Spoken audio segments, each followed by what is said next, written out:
sejak kebangkitan ulama bersama pengikut-pengikutnya istiqomah dan setia jaga akidah dan sunnah Rasulullah.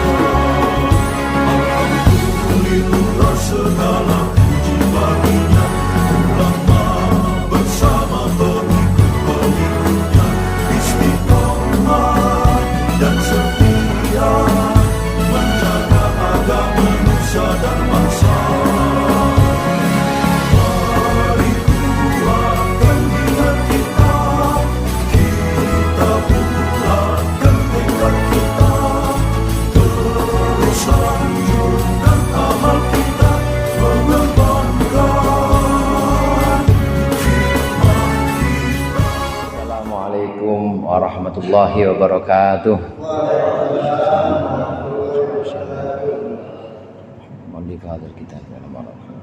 Al-Fatihah. A'udzubillahi minasyaitonir rajim. Bismillahirrahmanirrahim. Ar-Rahmanir Rahim. Maliki yaumiddin. Iyyaka na'budu wa iyyaka nasta'in. Shiratal ladzina an'amta 'alaihim ghairil maghdubi 'alaihim waladdallin. Amin.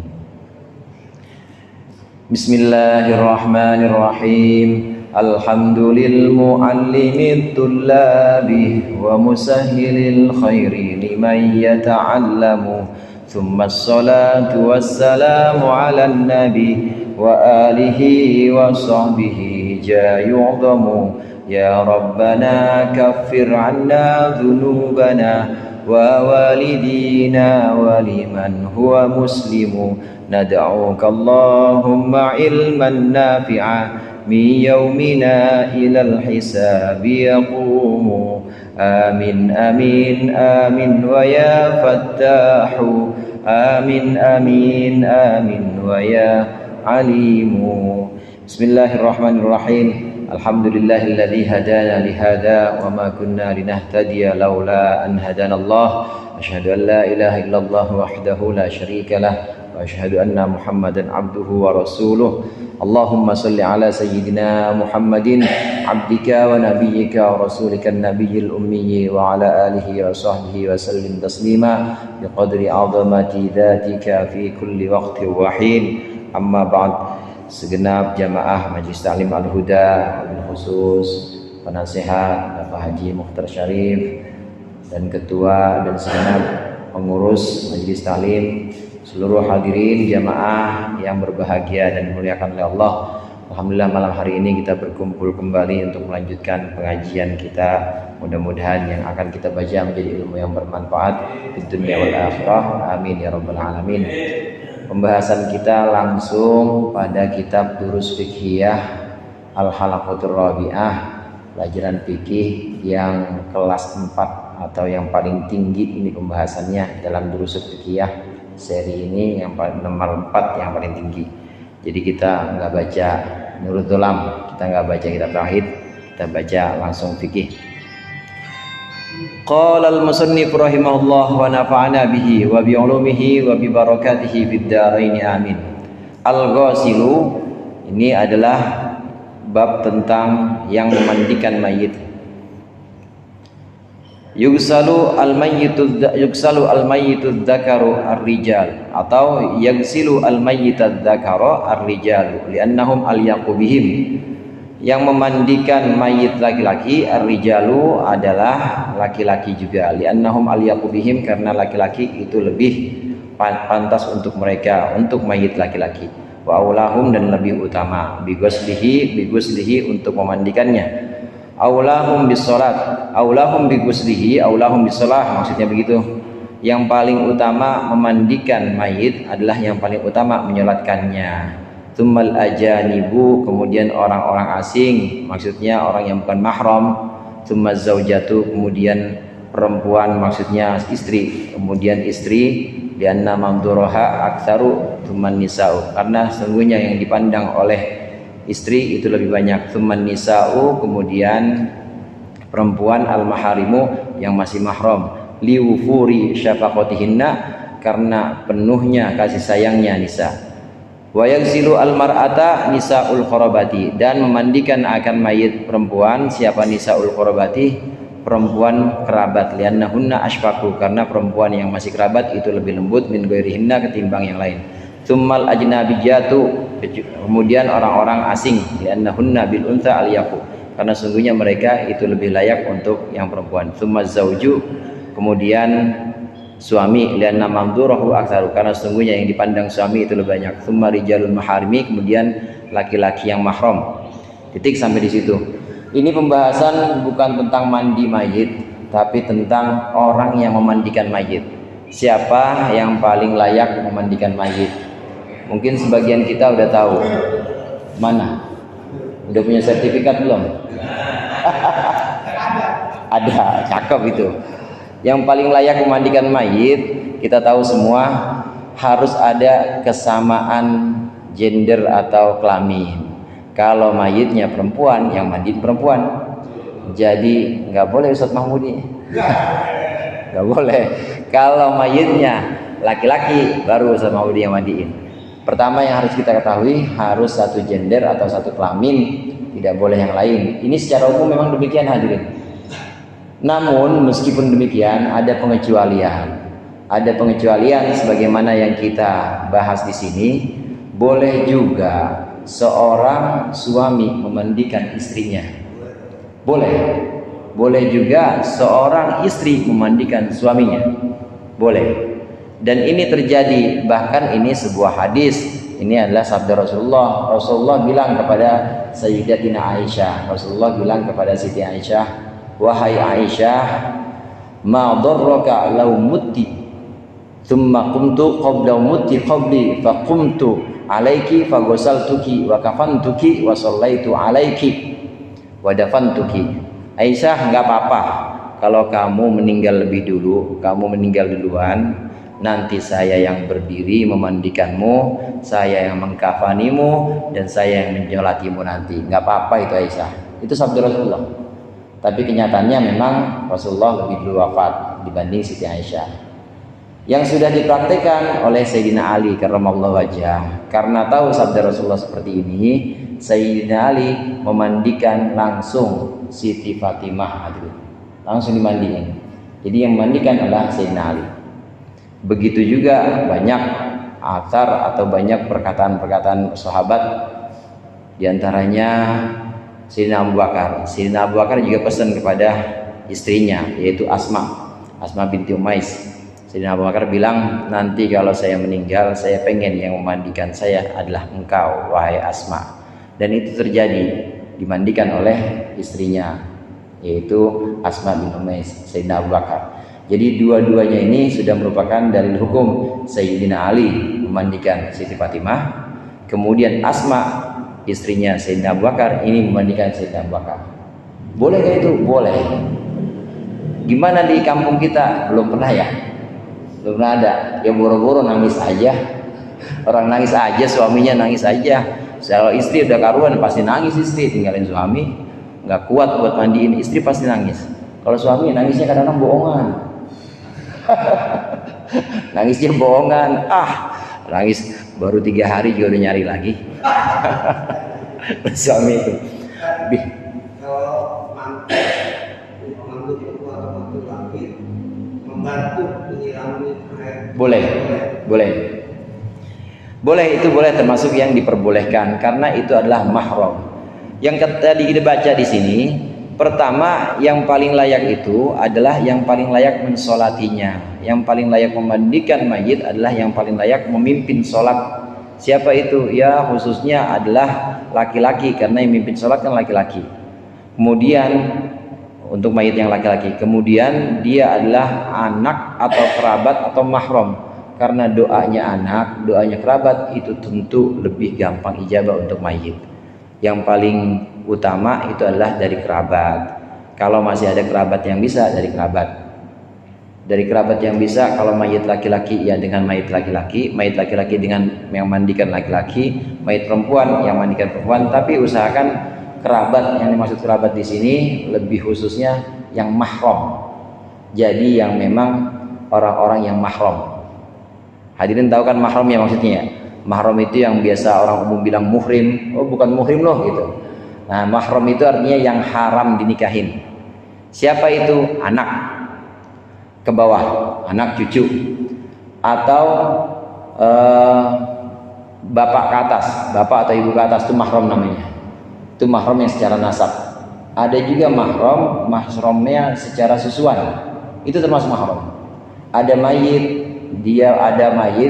dia punya saudara susu, mahram. Boleh nggak dimandiin? Boleh, karena masih satu mahram. Ada mahram satu lagi, ada mahram secara nasab, ada mahram secara susuan atau rodoah. Satu lagi ada mahram namanya musoharoh, mahram permantuan. Kalau bahasanya mualim, permantuan. Jadi mahram yang disebabkan bukan sebab nasab, bukan sebab satu susuan, tapi disebabkan karena dinikahkan dengan anaknya, mertua atau mantu, itu namanya mahram sebab musoharoh. Pertanyaan Bang Lutfi tadi, boleh mantu bantu-bantu, jangankan bantu-bantu, mandiin juga boleh, karena mantu adalah mahram bil musoharoh. Ini memang di masyarakat kita jarang terjadi. Kalau mayit perempuan dimandikan oleh mayit laki-laki, mayit perempuan dimandikan oleh laki-laki jarang terjadi, tapi diperbolehkan dan tidak apa-apa. Sabda Rasulullah, ma darraki ya Aisyah, nggak apa-apa untuk engkau wahai Aisyah kalau engkau meninggal duluan, aku yang berdiri memandikanmu, aku yang mengkafanimu, aku yang menyolatkanmu, tidak apa-apa Aisyah. Ini dasar hadisnya jelas, memang diperbolehkan. Sebagaimana yang kita baca dalam kitab ini, urutan dalam kitab ini pertama adalah yang satu gender atau satu jenis, laki-laki atau perempuan, satu jenis dengan mayit kelaminnya, terutama orang-orang yang masih mahram. Kemudian yang kedua, kalau tidak ada, maka boleh dari yang satu jenis tapi bukan mahram. Ajanib istilahnya bukan mahram. Siapa itu? Amil dah. Kalau amil kan bukan mahram. Amil manggil, ya cabutan dari kampung lain, diambil karena kampus itu nggak ada, dia ambil dari kampung lain. Kampus itu masih saudara semua, kampung lain udah bukan mahram, nggak apa-apa, yang penting satu jenis, sama-sama jenis kelaminnya atau gendernya. Nah, kemudian setelah itu baru urutannya laki-laki, mayit laki-laki boleh dimandikan istrinya. Begitu juga mayit perempuan ini boleh dimandikan oleh suaminya, mayit si istri boleh dimandikan oleh suaminya. Ini urutannya.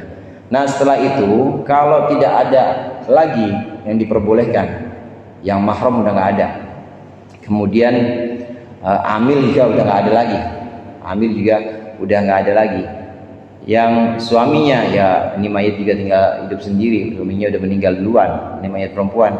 Bagaimana kalau sudah tidak ada? Maka ditayamumkan nanti.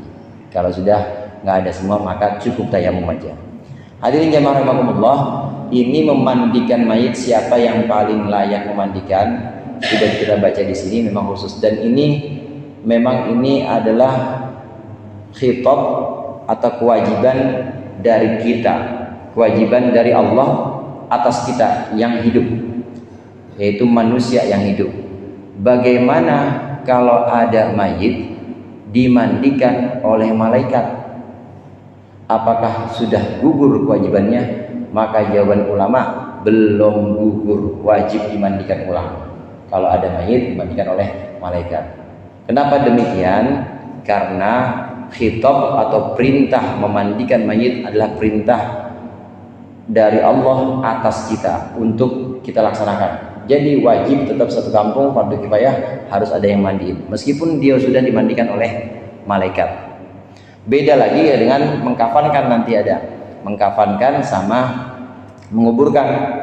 Ada seorang muslim meninggal, ternyata datang orang nggak dikenal, malaikat itu mengkafani dia, mengkafankan dia, menguburkan dia. Kalau sudah terjadi seperti itu, udah hasil, ya udah hasil. Bedanya apa dengan mandi? Bedanya kalau mandi kan nggak kelihatan asarnya, nggak kelihatan bekasnya. Tapi kalau kafan sama dikuburin kan udah jelas, udah dari kafannya, udah masuk ke dalam kubur. Kalau sudah seperti itu, udah gugur kewajiban manusia yang hidup karena sudah dilakukan oleh malaikat. Ini perbedaannya antara yang memandikan dengan yang mengkafankan. Nah, kembali pembahasan kita orang yang memandikan. Orang yang memandikan ini harus orang yang hidup karena memang kewajibannya adalah kewajiban manusia. Manusia kita yang hidup ini wajib memandikannya. Wajib memandikan si mayit. Ada kasus juga hadirin. Bagaimana jika seorang wali dia punya karomah, emang dia sebelum meninggal dia udah tahu dan dia meninggal dan dia kemudian sebentar bangun lagi mandi sendiri, dan mandinya itu mandi mayit, boleh mandi sendiri. Bagaimana? Apakah itu sudah gugur kewajibannya hidup? Sudah gugur.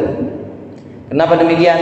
Karena wali ini termasuk khitab atau termasuk orang yang diperintahkan. Saya ulang lagi, perintah memandikan itu kan perintah dari Allah atas manusia yang hidup. Nah, sementara wali itu termasuk manusia, maka sudah gugur karena di satu kampung itu sudah ada yang memandikan. Siapa? Ya si wali itu. Ini karomah. Ini sesuatu yang sifatnya khariq lil adah, sesuatu yang sifatnya di luar nalar, beda dengan kebiasaan. Kalau ada seorang wali dia memandikan dirinya sendiri, meninggal, maka sah dan tidak perlu dimandikan ulang. Emang bisa Ustaz? Bisa. Ada yang begitu memang para wali.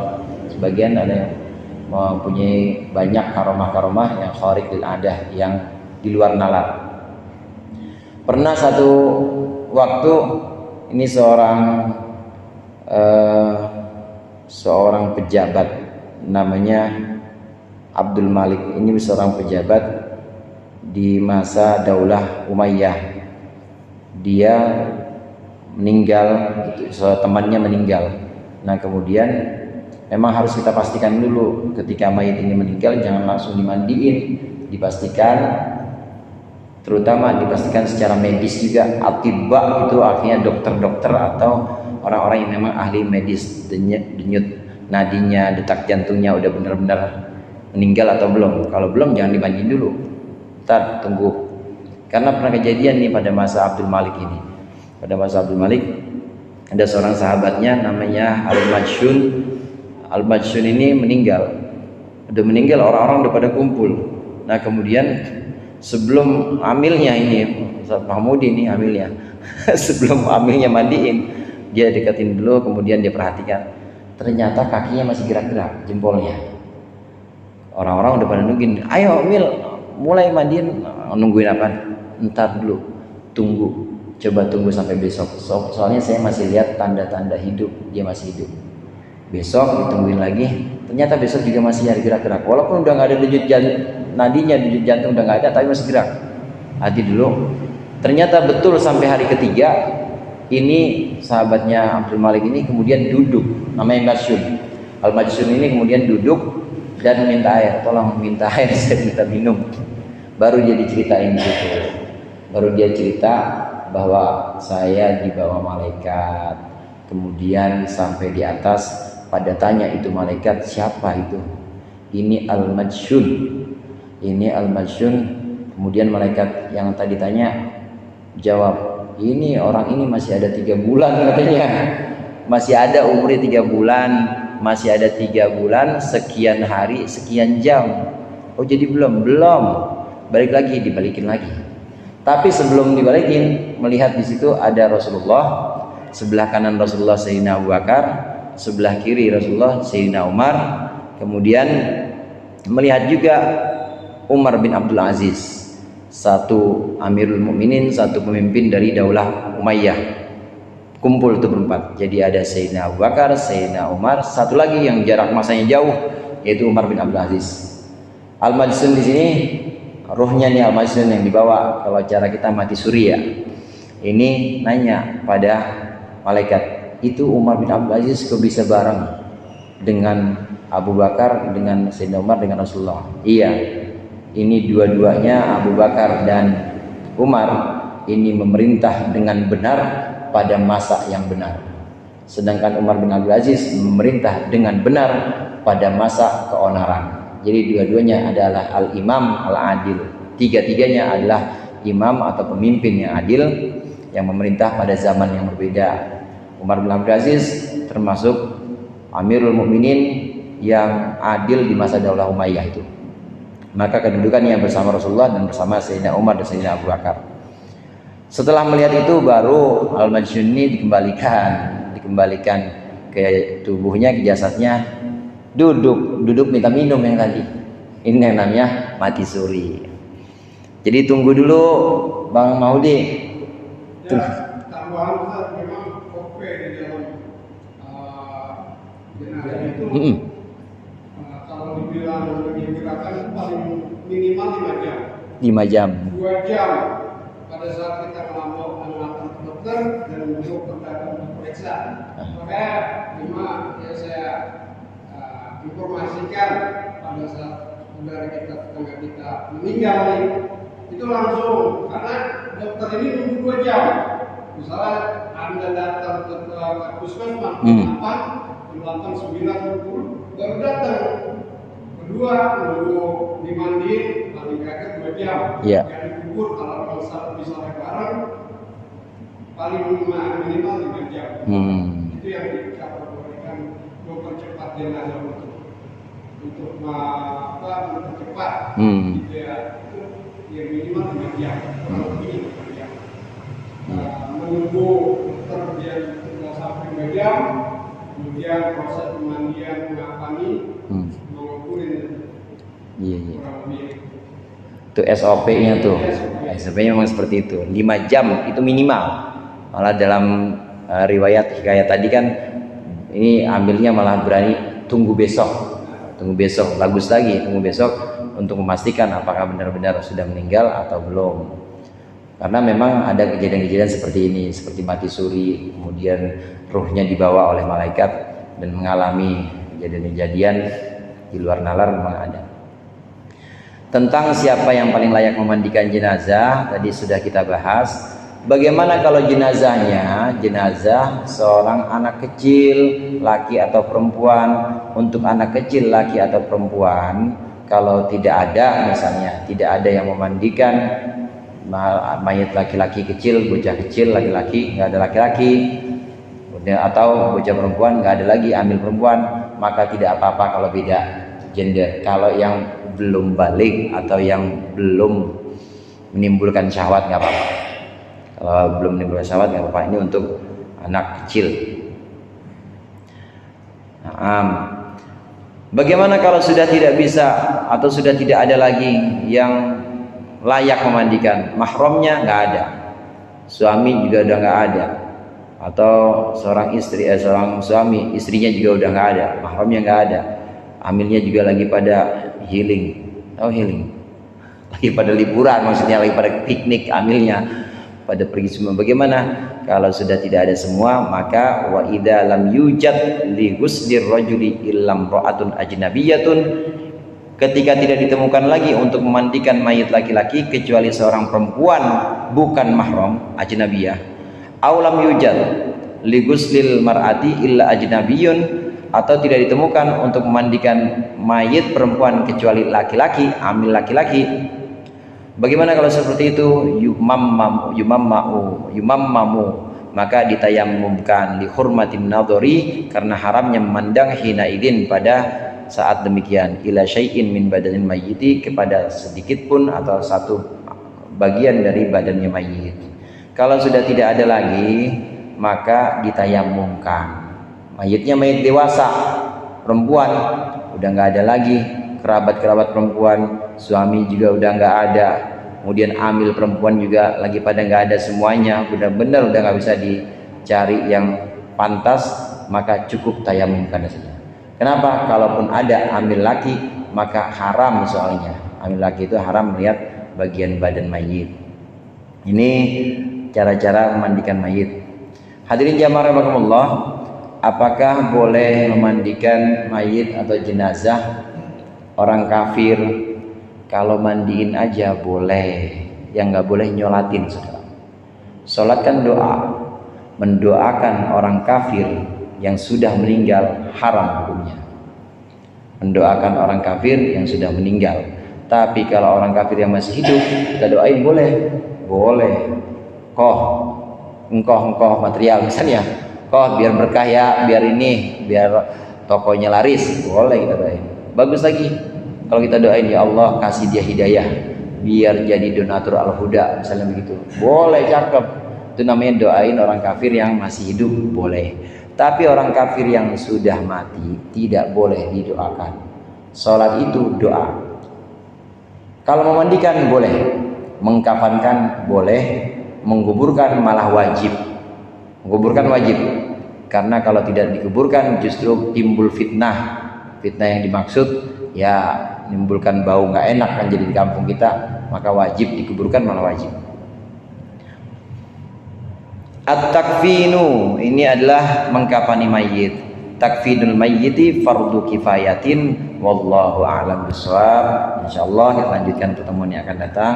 Dikurangnya saya mohon maaf. Wallahul muwaffiq ila aqwamit thoriq. Assalamualaikum warahmatullahi wabarakatuh.